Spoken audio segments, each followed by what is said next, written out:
In this video, I'm going to show you how to change Twitter username or handle. So your Twitter or X username or handle is exactly like your Facebook username, where you can easily access your X account or Twitter account following the official website like twitter.com or x.com, then / at your username. So here you learn how to change your Twitter or X username step by step. So if you don't know this video, you found this video helpful and informative, please don't forget to like and subscribe.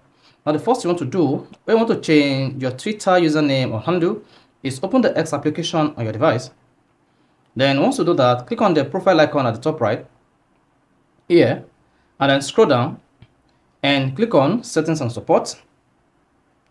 Then click on settings and privacy. After that, you need to scroll down and tap account. So here, click on your account.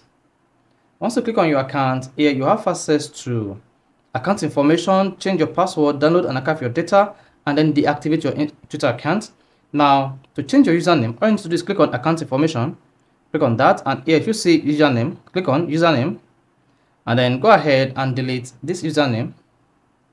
Type in a new username. Mark your username must be at least 4 character and at most 15 character. Now go ahead and type in the new username.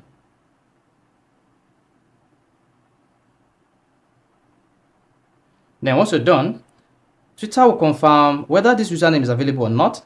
And once you see this green check mark, it implies that username is available. Then go ahead and hit the done button. Once you click on the done button, you should see the Twitter username saved. You can see username has been updated. Then if you come back to your profile, you should see the username here is now updated to ade.4a. So that is how you can easily change your Twitter username on your account. So if this is helpful and informative, please don't forget to like and subscribe.